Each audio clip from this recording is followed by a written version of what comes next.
Oi, gente. Vocês podem pensar que eu estou exagerando com o título desse vídeo. Infelizmente, não.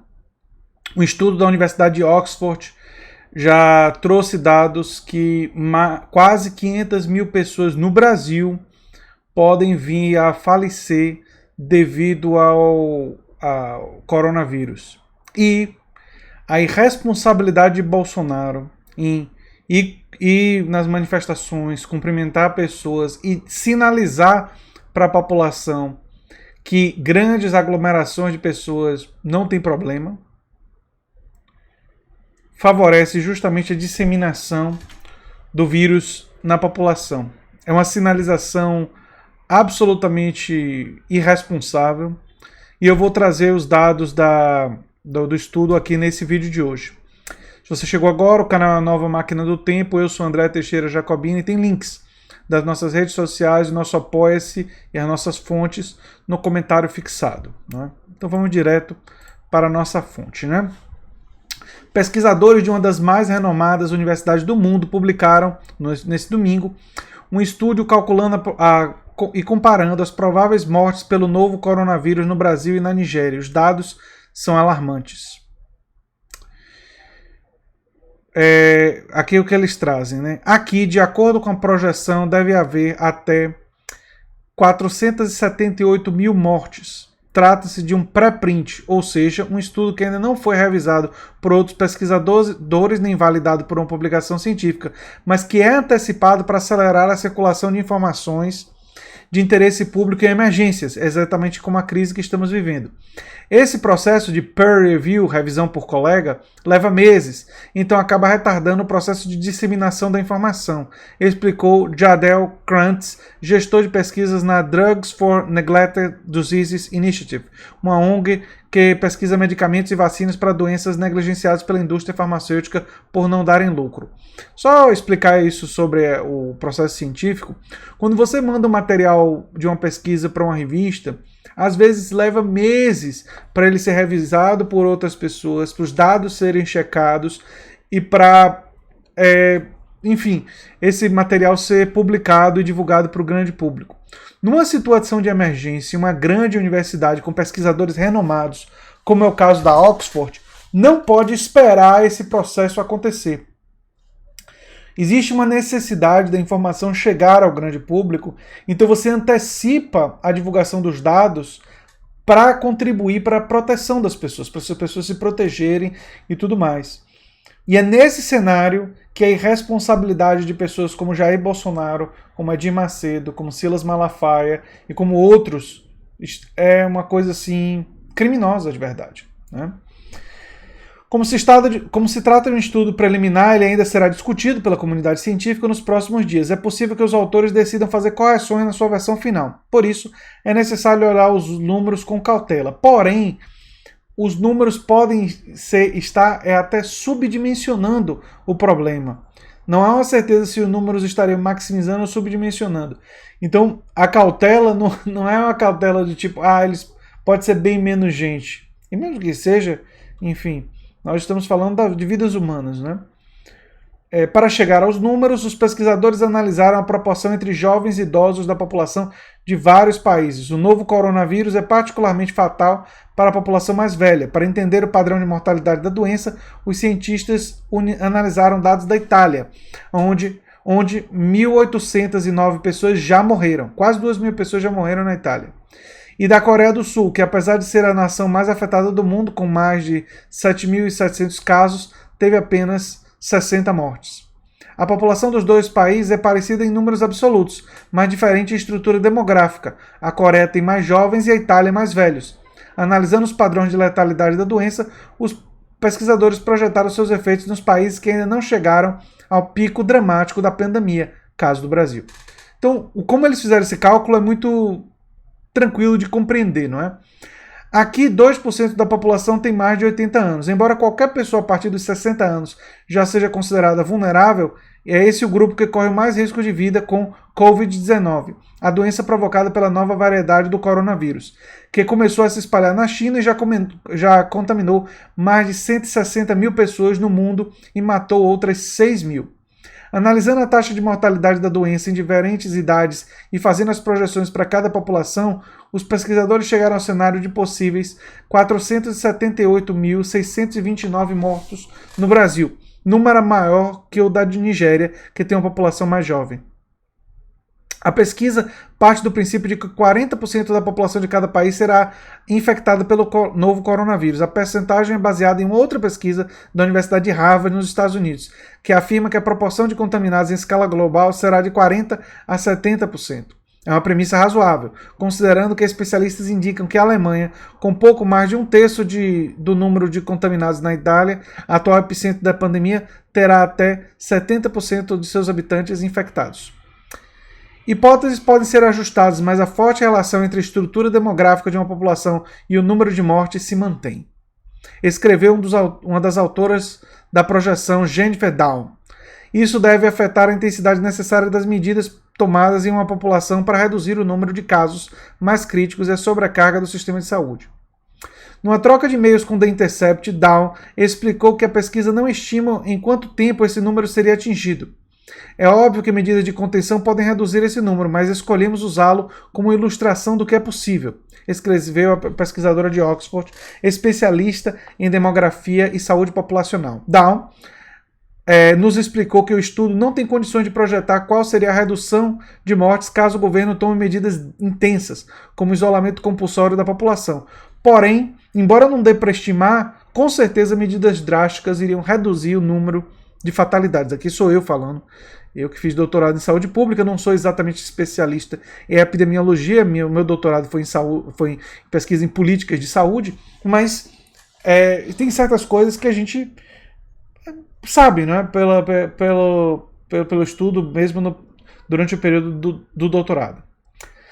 O que fazer?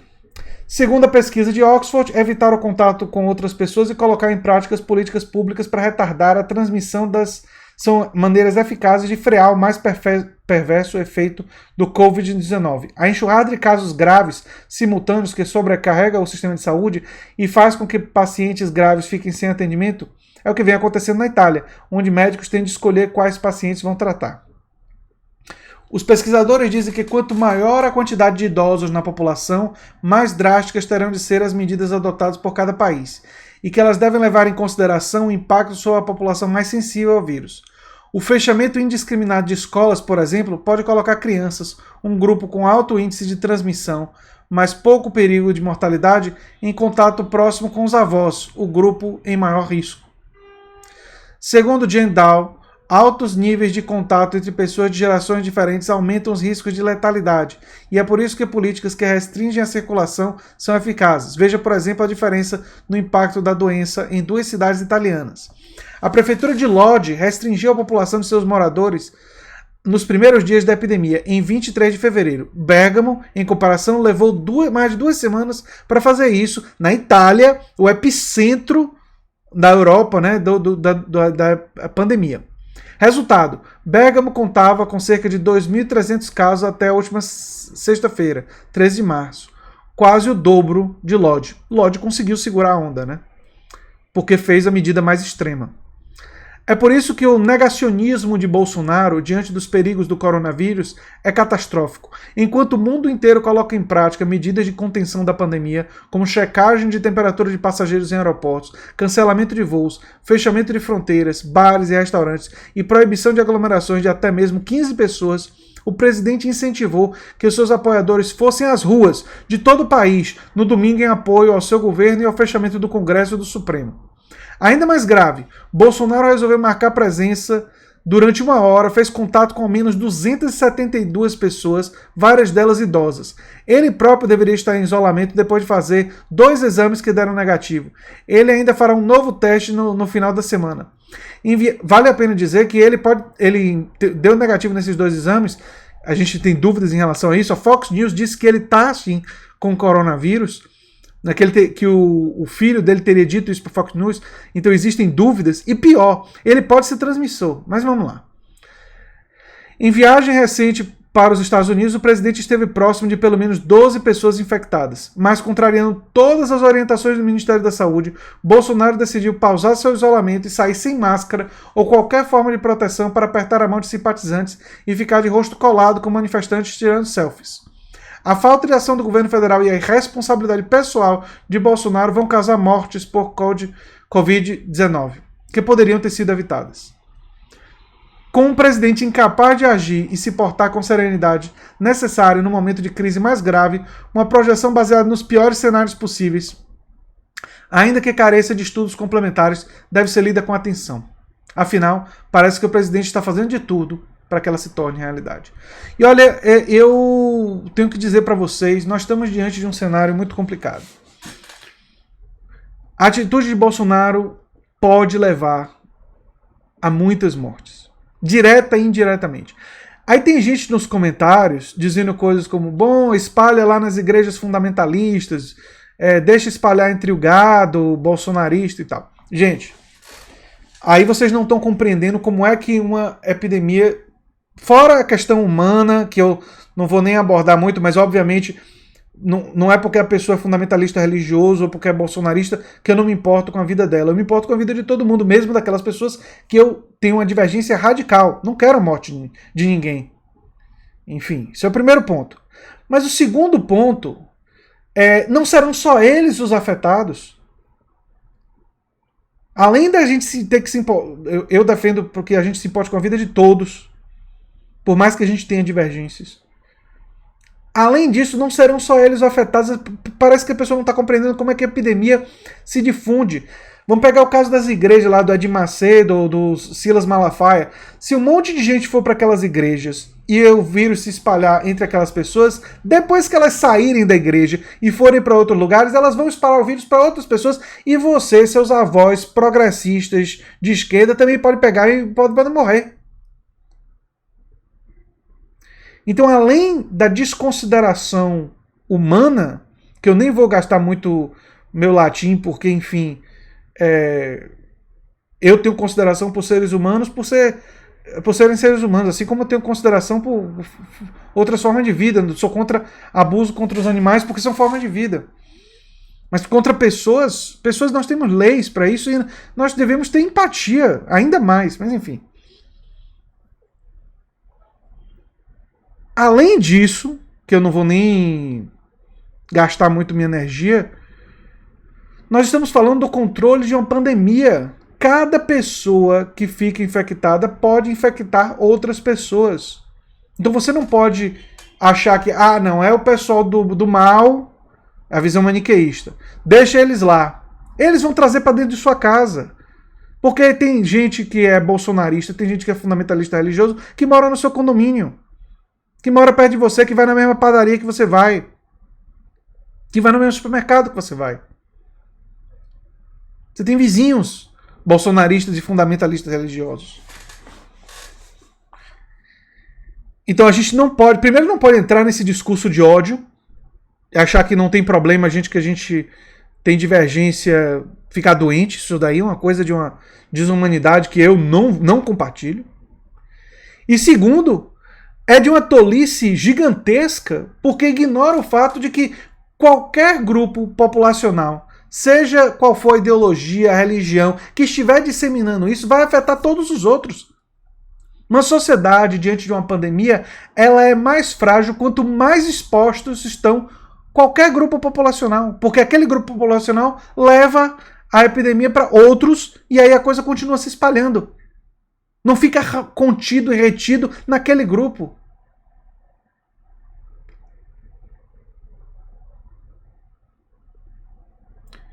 E a irresponsabilidade de Bolsonaro é uma coisa que, se tinha um motivo bom para fazer o impeachment, é esse aí. Esse é o motivo. Tinha vários motivos, na verdade. Motivos é que não faltavam.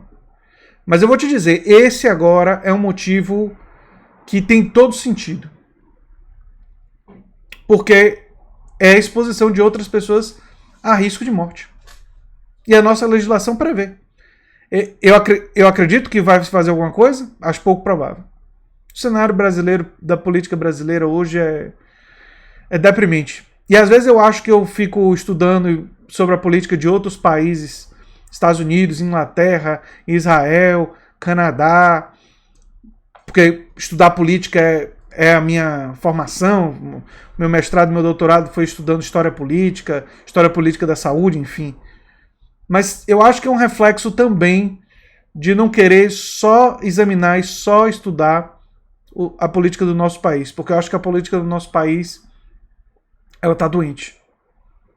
É uma doença tão grave quanto o coronavírus, e que o coronavírus, na verdade, ajuda a expor a doença das nossas instituições, das lideranças e de uma política que desconsidera a vida das pessoas em nome de selfies.